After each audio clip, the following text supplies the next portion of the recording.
Welcome to the Behind Beliefs and Behaviors podcast, where we take you on a journey of what is behind the specific beliefs and behaviors that impact individuals and organizations. With our guests, we get to the root cause of what stands in the way of everything from health, wealth, and relationships to leadership, community transformation, and societal progress. From topics on leadership, psychological safety, corporate culture and communication, to parenting, trauma, relationships, personal health, and intimacy, this podcast is sure to get you to the source and provide you practical tips to transform your life one root cause at a time. I am your host, Dr. Maisha Claiborne.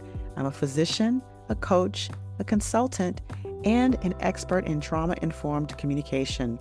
The founder of the Mind Remapping Company, I help individuals and organizations better understand the brain, behavior, and the root of false beliefs so that you can more effectively listen, communicate, connect, and create fulfilling relationships and results in your personal and professional life. Join us every Monday morning at 8 a.m. and let's get to the root cause and discover what's behind your beliefs and behaviors. Today I was thinking about this idea of having a high tolerance and whether it is a signal for resilience or whether it's a tip off for trauma or both. And I'm going to take you on a little thought journey that happened today that had me come and record this podcast immediately afterwards. Today I was getting some body work done, had some chiropractic work done, had some body work done, because your host, she practices martial arts. I practice Kung Fu, as you probably know, I probably mentioned on previous podcasts. And this week, upon returning to Kung Fu, this week we were doing mat work. And so what that means is we were throwing and being thrown. Your girl's 40 and slip. Your girl's 48-year-old body, when thrown, sometimes things can get misaligned. And so I scheduled my appointment this morning for chiropractic and for the body work. So I'm laying on the table and my therapist is doing, he's doing the deep work. And I like very deep work done because I'm an athlete and I like to get all of those knots and the adhesions and the muscles like untangled. And my body work person does a very, very, very good job of that.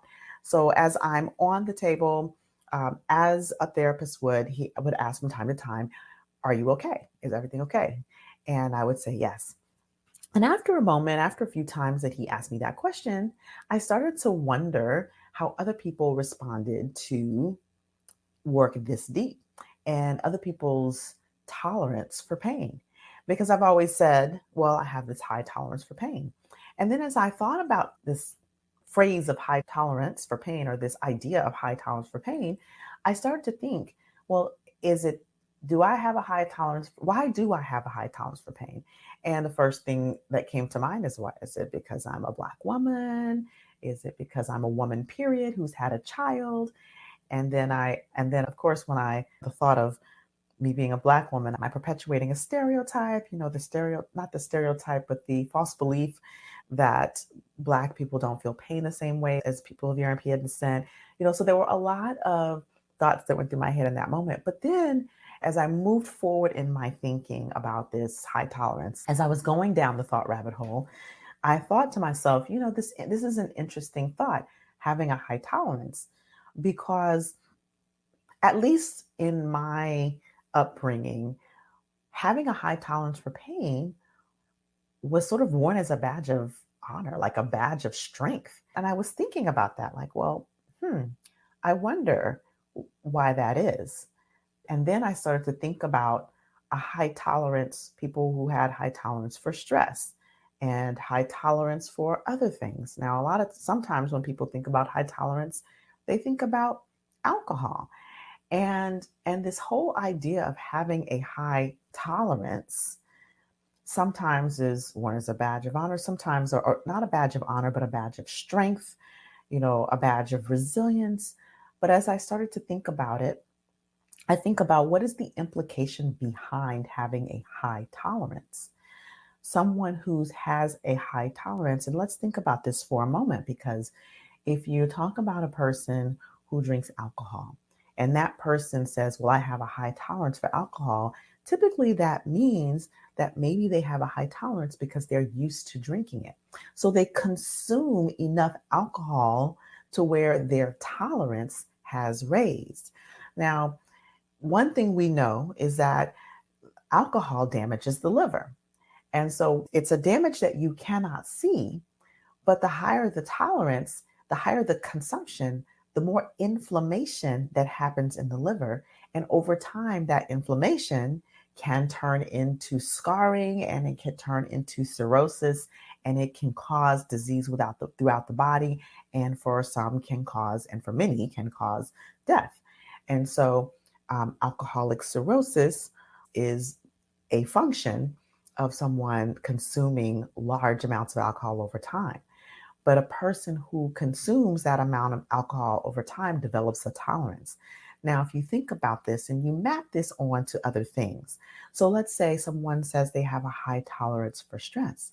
Well, that presupposes that they experience a lot of stress. And that is not necessarily a good thing. And stress, just like alcohol, does damage that people cannot see. It can have a mental, emotional, damaging impact, and it can also have a physical impact. We know that stress causes inflammation in the body. And so when people are stressed, they're more prone, their immune systems are less capable of fighting off disease. Their bodies are less capable of healing. And so high tolerance for stress, presupposing that a person experiences so much stress that they begin to tolerate it, they begin to actually get used to it. Now, and even potentially become emotionally and psychologically numb to it is not a good thing. And then when we think about high tolerance for pain, well, that presupposes, and we could say physical pain, but we could also say high tolerance for emotional pain or psychological pain.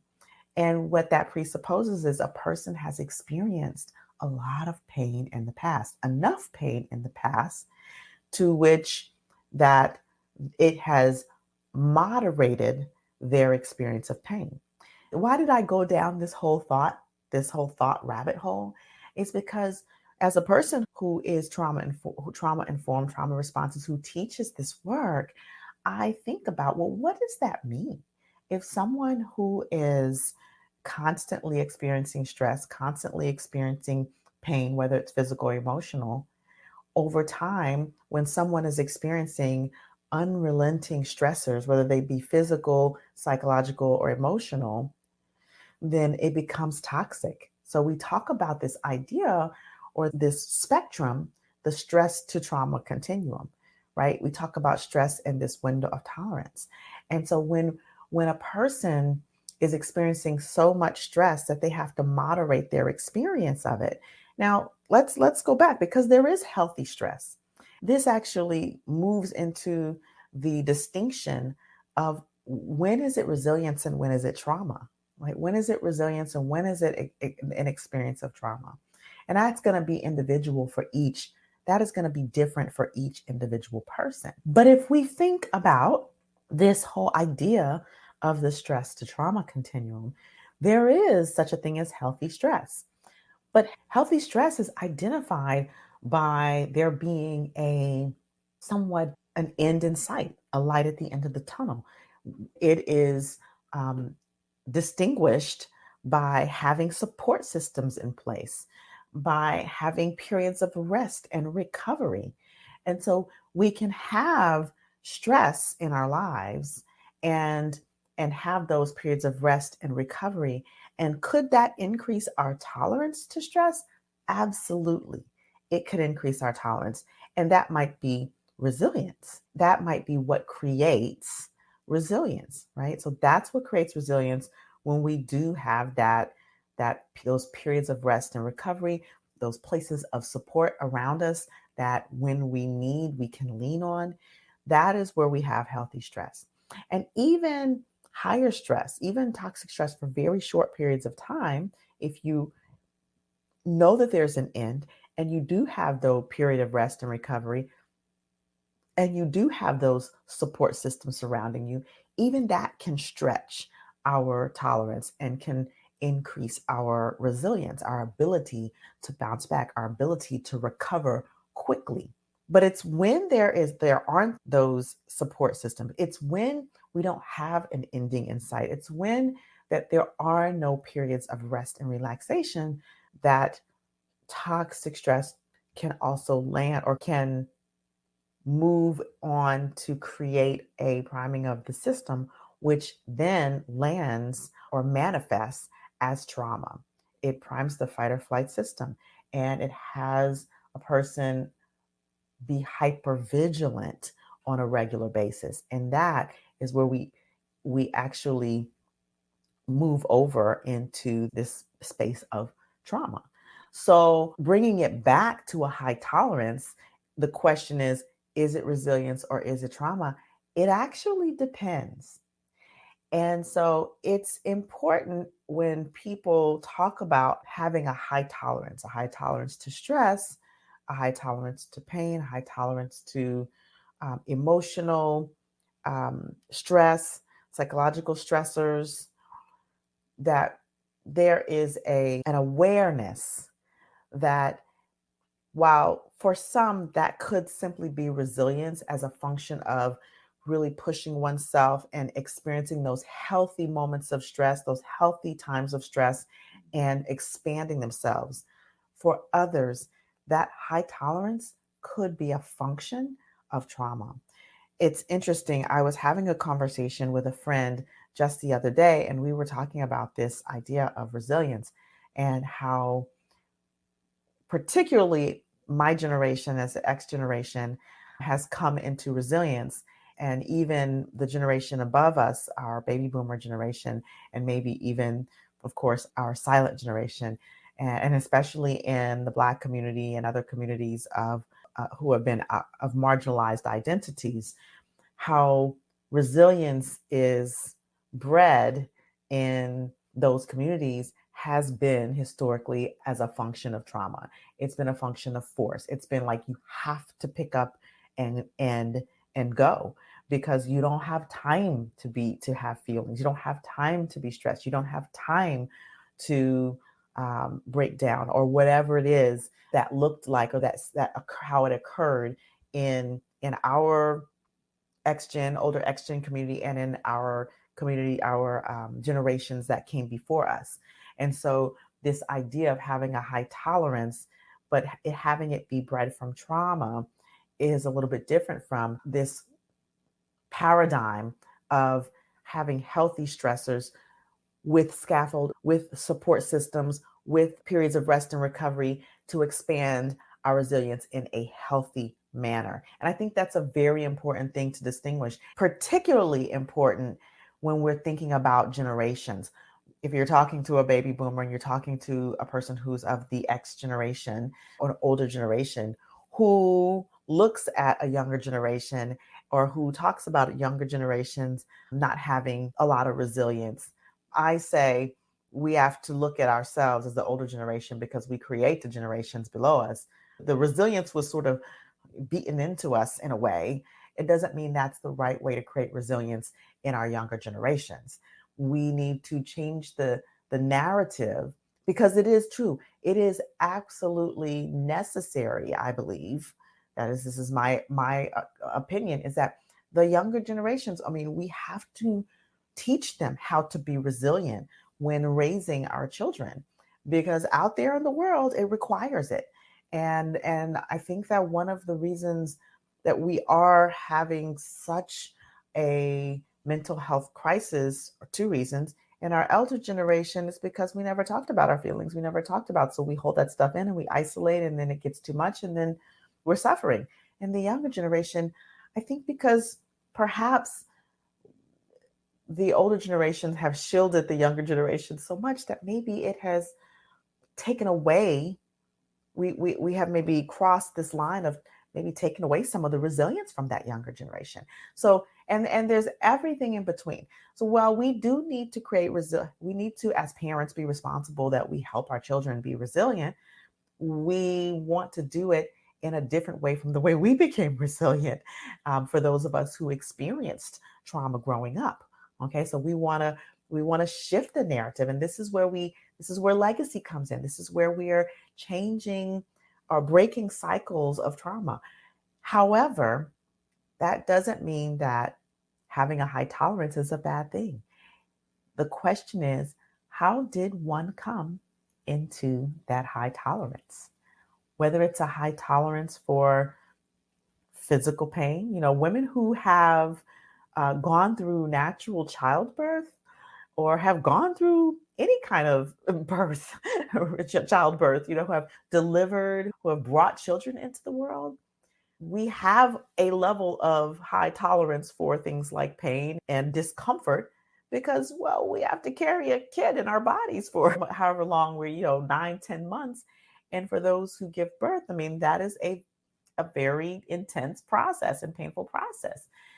Even if you know, get a C-section, the recovery from that, there is a level of tolerance for pain that you develop when you have to have surgery. So someone who has a chronic illness or who's had multiple surgeries develops a high tolerance for pain. And so that's different from someone who maybe was physically abused as a child. And that, unfortunately, that creates a high tolerance for physical and emotional and psychological pain because of having to go numb or having to cope or whatever the person has to do in order to make it or survive that circumstance. When someone says, I have a high tolerance, or when you're saying you have a high tolerance, or when you're thinking about having a high tolerance, start to think about, well, how did you come into that high tolerance? And when you hear someone say that, begin to have the awareness of, well, high tolerance, it could be a factor just of resilience of life experiences of, hearing no and accepting rejection and continuing to move forward, but also be aware that it also could be a function of trauma. And you never know which it is. And that's why it's so important to always be listening through and looking through the lens of trauma. That is why it's important to be trauma responsive.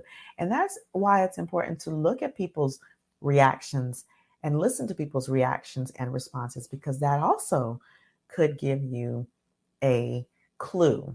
A person who is maybe very stoic and their tolerance is high until it's not, until there is the proverbial straw that that breaks the camel's back, right? So I think that it's important for us to listen, and I talk about this often. I talk about listening as an equity practice and listening to create psychological safety and listening beyond the words, listening with our eyes so that we can begin to interact and connect with people on a deeper level and create that safety and assist others in moving through challenging, activating moments and understanding that trauma has a universality to it. While it may not seem, and this is again, it speaks to resilience and tolerance, where it may not seem like for some people what is happening is traumatic. You don't know what's happened in a person's background that could be an activator of their past experience that has left them with trauma in the mind and trauma in the body. So that's really what I wanted to share today, because it was just an interesting thought pathway that I went down and really made me think about the language that we use and where does it come from. And I think that, that if you follow me, you listen to me, if you've heard me talk, I'm a words girl, and words are important. Even though words are only 7% of our communication, we use a lot of words to communicate. And we also communicate beyond our words. We communicate with our tone of voice and our body language. But by and large, if you're not seeing someone, if you're hearing them, or if you are just learning how to listen with your eyes and listen with your body and your intuition, all you may be hearing is words. And so it's important to be listening for what are the clues? How can we better um, empower people in our communication? And what are the tip offs for people who may have histories of and be impacted by trauma in their past? So, with that, I will share that I have a course. If you are wondering, well, how do I expand my listening? How do I? And if you're on a team, or if you have an organization and you're like, well, how do we expand our listening? My course, Communication That Transforms, is all about expanding our capacity to listen, to communicate, and in a trauma responsive manner. If you are interested, I will have all of that information in the show notes. You can also reach out to me, Dr. Maisha at drmaisha.com, and you can go to the website here on your screen, mindremappingacademy.com. And on that homepage, you will actually see an opportunity to get access to a teaser of the course, a taster of the course. And you can also download an overview of what's inside the course that will allow you to see if this could be something that you want to go through personally, or if you want to test out for your team, your organization, and then maybe have your team go through the course. Because when I did my training, when I did a training recently with a group of executive leaders, and was teaching them just a few tools, not even all of the tools that are in the course, it made such a huge difference, them expanding their listening and having the language to be able to navigate challenging situations, listening for and understanding, oh, this may be a clue about someone who's experienced trauma in their past, and being able to navigate and name and nurture the person in that moment, and even themselves in that moment. So the website is mindremappingacademy.com. If you're listening, you can go to the show notes. It will be there. And if you are thinking about the course, it's mindremappingacademy.com/TICC. That's Trauma Informed Communication Course, TICC. So go check that out and share this episode with a friend. Share this episode with a colleague, with a family member, because I think it's important to understand this whole concept of having a high tolerance and what it could mean, and also to rethink how we create resilience in ourselves and in the generations that are coming behind us. And finally, don't forget to subscribe to the Black Mind Garden podcast on whichever platform you listen to podcasts, so that you will get notified whenever there's a new episode. So with that, if you're looking also, I will say, if you're looking for a speaker in your organization or in your community, in your church, in your company, in your healthcare organization, this is a lot of what I talk about. How do you create trauma responsiveness? How do you create psychological safety in your organization, especially by opening up and having a trauma responsive lens? So with that, you all have a great rest of the day and a great rest of the week. And as always, please stay empowered. I look forward to seeing you on the next episode. Thank you for listening to our podcast. We know that without the listeners, there is no podcast. We hope you enjoyed this episode. Please remember to subscribe so you do not miss when we drop our next episode, and share this podcast with a friend, a family member, and a colleague, at least one person in your life today. This episode was brought to you by the Mind Remapping Company, helping organizations create psychologically and emotionally safe cultures that make their employees and leaders feel seen, heard, respected, welcome, and valued, all while fostering a thriving, engaged, and healthy workforce for the organization. Is your organization in need of a speaker?